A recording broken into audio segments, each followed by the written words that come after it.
नमस्कार, स्वागत है आपका। आप देख रहे हैं न्यूज नेशन। मैं हूं आपके साथ संजय यादव। कोलकाता रेप मर्डर की घटना को लेकर आक्रोश कम नहीं हो रहा है। कोलकाता में 9वें दिन भी डॉक्टर्स की हड़ताल लगातार जारी है।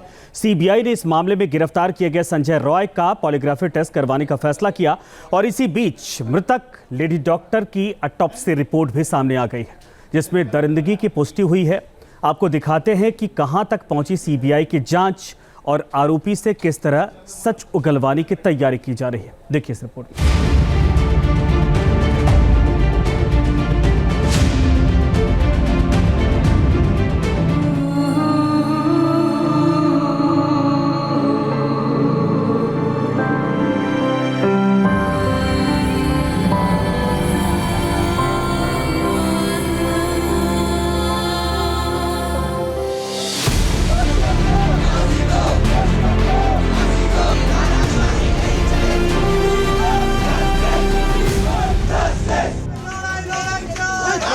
कोलकाता के आरजीकर मेडिकल कॉलेज में ट्रेनी डॉक्टर से हैवानियत पर आम लोगों में उबाल है।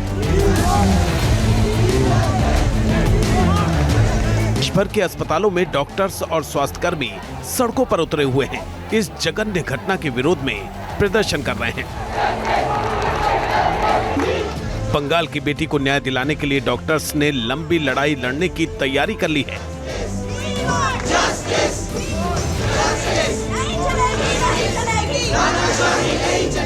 प्रदर्शनों में देश की बेटियां भी मौजूद हैं। उनमें आक्रोश है और दिल में गुबार है।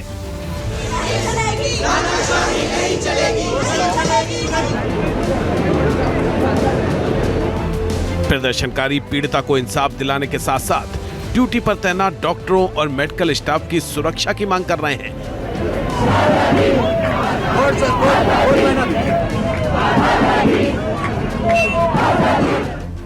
इस बीच कलकत्ता हाईकोर्ट के निर्देश पर मामले की जांच कर रही सीबीआई ने अहम कड़ियों को जोड़ने की कोशिशें तेज कर दी हैं। केंद्रीय जांच एजेंसी इस वारदात की जांच कई एंगल से कर रही है। सीबीआई के रडार पर आरजीकर मेडिकल कॉलेज के पूर्व प्रिंसिपल संदीप घोष भी हैं। जांच एजेंसी ने संदीप घोष से लगातार चौथे दिन पूछताछ की। रविवार को भी सीबीआई ने संदीप घोष से 14 घंटे पूछताछ की थी। संदीप घोष से लगातार हो रही पूछताछ से साफ है कि सीबीआई उनके जवाबों से संतुष्ट नहीं है, यानी पूर्व प्रिंसिपल के जवाबों में विरोधाभास है।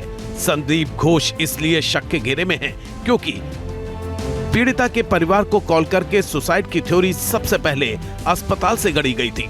इसके अलावा क्राइम सीन को पूरी तरह सुरक्षित नहीं किया गया था। साथ ही सेमिनार रूम के बगल वाले हिस्से में तोड़फोड़ की गई थी।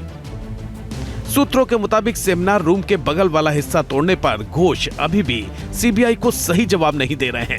संदीप घोष का तर्क है कि डॉक्टरों के विरोध को शांत कराने के लिए उस हिस्से में मरम्मत का काम शुरू किया गया था। हालांकि सीबीआई घोष के इस तर्क से संतुष्ट नजर नहीं आ रही है।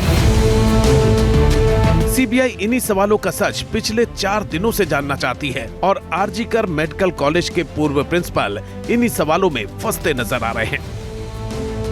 पीड़ित परिवार भी हैरान है कि बेटी की मौत हो चुकी थी, लेकिन बावजूद इसके आरजी के अस्पताल प्रबंधन ने फोन पर उनकी बेटी को बीमार बताया और दोबारा फोन करने पर अस्पताल ने बेटी की खुदकुशी की खबर सुना दी।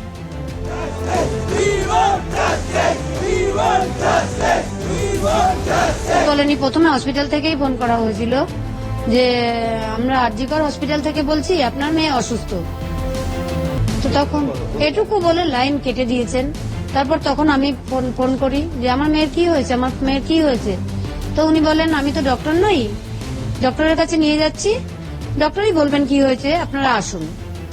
তখন আমরা এসে আমাদের ড্রাইভারকে নিয়ে যখন যাচ্ছি তখন উনি বললেন, আবার ফোন করলাম, তখন উনি বললেন আপনারা কি আসছেন, আমি মানে উনি কে ছিলেন, আমি অ্যাসিস্ট্যান্ট সুপার বলছি, আপনার মেয়ে সুইসাইড করেছে। বৃহস্পতিবার ডিউটি গেছে, শুক্রবার 10:53 তখন ফোন আসে প্রথম। তারপর আমাদের বসিয়ে রেখেছে, দেখতে দেয়নি। তারপর ডিপার্টমেন্টে বসে রয়েছি, 3টের সময় আমাদের इस बीच सीबीआई की टीम ने आरोपी संजय रॉय का ब्रेन मैपिंग टेस्ट भी करवाया है। इस टेस्ट के जरिए आरोपी के दिमाग, उसके व्यवहार को समझने की कोशिश सीबीआई ने की है। कहा जा रहा है कि ब्रेन मैपिंग टेस्ट के बाद पता चल जाएगा कि क्या आरोपी अश्लील फिल्में देखता था, क्या आरोपी को शराब की लत थी या वो मानसिक रोगी है। सीबीआई इस टेस्ट से ये भी पता लगाने की कोशिश करेगी कि उस रात को क्या हुआ था। अब सवाल यह है कि क्या होता है ब्रेन मैपिंग टेस्ट या साइको एनालिसिस टेस्ट और इसको करने में कितना समय लगता है। दरअसल ये तकनीक ब्रेन से इलेक्ट्रिक सिग्नल के जरिए सच्चाई सामने लाती है। टेस्ट के दौरान जांच एजेंसी अपराध को लेकर व्यक्ति से सवाल पूछती है और इससे कहा जाता है कि वो चुपचाप सवालों और बयानों को सुने। आरोपी को बोलकर सवालों का जवाब देने की जरूरत नहीं होती है, इसके बजाय उसके अपराध के अनुभव को हासिल करना मकसद होता है और ये ब्रेन में होने वाली इलेक्ट्रिकल एक्टिविटी से पहचाना जाता है। इस टेस्ट से शख्स की आदतों, व्यवहार, समझ और उसके दिमाग में क्या क्या चलता है, इस बात का पता लगाया जाता है। अब ब्रेन मैपिंग का तरीका भी जान लीजिए। जिस संदिग्ध की ब्रेन मैपिंग होती है उसे केमिकल या इंजेक्शन लगाने की जरूरत नहीं होती। सेंसर वाली कैप लगाई जाती है। ये एक उपकरण से जुड़ी होती है जिसे ब्रेन फिंगरप्रिंटिंग डिवाइस कहते हैं। इससे व्यक्ति के ब्रेन में होने वाले इलेक्ट्रिकल बिहेवियर का अध्ययन किया जाता है।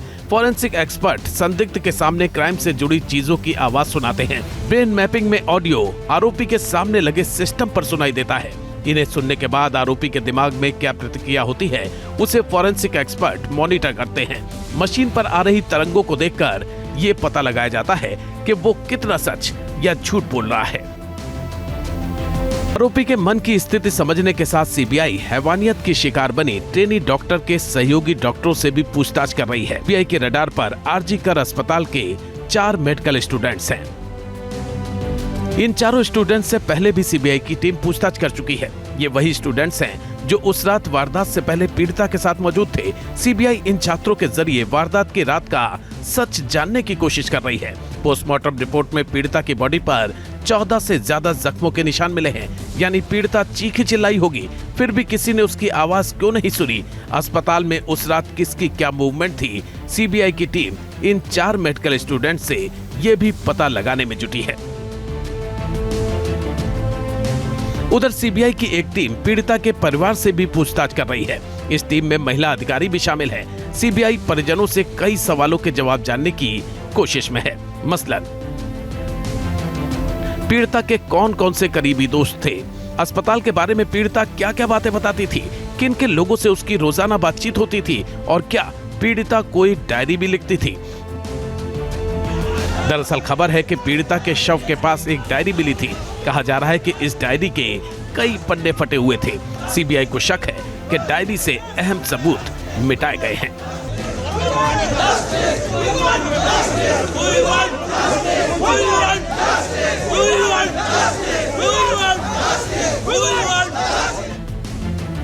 इस बीच आरजी कर मेडिकल कॉलेज में 8 और 9 अगस्त की रात जूनियर डॉक्टर के साथ हुई दरिंदगी का पूरा सच अब ऑटोप्सी रिपोर्ट में खुलकर सामने आ गया है।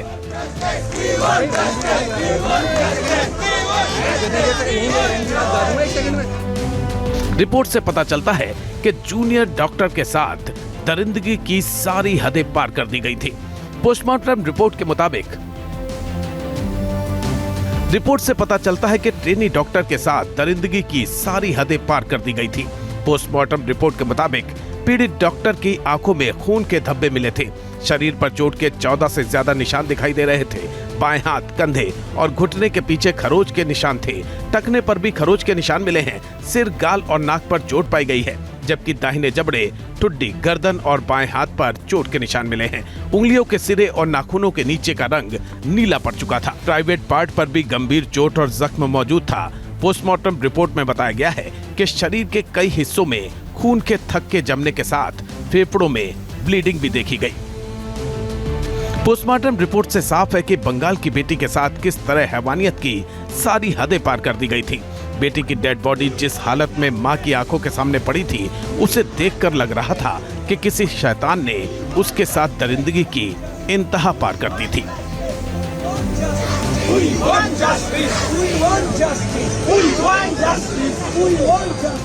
প্যান্ট ট্যান্ট গুলো সব খোলা ফেলা ছিল, গায়ে শুধু একটা জামা ছিল, চাদর দিয়ে মোড়ানো ছিল, হাতটা এরকম ভাঙা ছিল, এখানে চোখ দিয়ে রক্ত পড়ছিল, মুখ দিয়ে রক্ত পড়ছিল, মানে তাকে দেখলেই বোঝা যাচ্ছে কেউ তাকে খুন করে ফেলেছে। তখন তো আমি বলেছি আমার মেয়েটাকে অনেক কষ্ট করে ডাক্তার বানিয়েছিলাম, এরা আমার মেয়েকে খুন করে ফেলেছে। না, মানসিক একটা প্রেশার ছিল, কাজের প্রেশার ছিল, কিন্তু কোনোদিন এরকম। इस बीच सीबीआई को इस केस के आरोपी संजय राय का पॉलीग्राफी टेस्ट कराने की भी इजाजत मिल गई है। जांच एजेंसी ने कोर्ट में ये टेस्ट कराने की अर्जी दायर की थी। इससे पहले एजेंसी आरोपी का मनोवैज्ञानिक टेस्ट करा चुकी है। अब पॉलीग्राफी टेस्ट से पता चल सकेगा कि आखिर आरोपी कितना झूठ और कितना सच बोल रहा है। इससे ये भी पता चल सकेगा कि क्या आरोपी ने घटना को अकेले अंजाम दिया या इस जघन्य वारदात में और लोग भी शामिल थे। दरअसल पॉलीग्राफी टेस्ट को आमतौर पर लाई डिटेक्टर टेस्ट भी कहा जाता है। इस जांच में आरोपी के heart rate, blood pressure, respiration, skin conductivity को परखा जाता है और ये पता लगाया जाता है कि आरोपी किसी मामले पर कितना सच और कितना झूठ बोल रहा है। कोलकाता पुलिस ने आरोपी संजय रॉय को पीड़िता का शव मिलने के तुरंत बाद गिरफ्तार कर लिया था। वो सीसीटीवी फुटेज में आरजीकर मेडिकल कॉलेज के सेमिनार हॉल में जाते देखा गया था, जहां वारदात को अंजाम दिया गया था। इस मामले को लेकर पूरे देश में डॉक्टर कम्युनिटी के बीच विरोध की लहर है। देश भर में वो लगातार विरोध प्रदर्शन कर रहे हैं, सरकार से एक ऑर्डिनेंस लाने की मांग कर रहे हैं, जिसके तहत उनकी सुरक्षा सुनिश्चित की जा सके और वो सुरक्षित माहौल में अपने कर्तव्यों का पालन कर सके। Team news nation.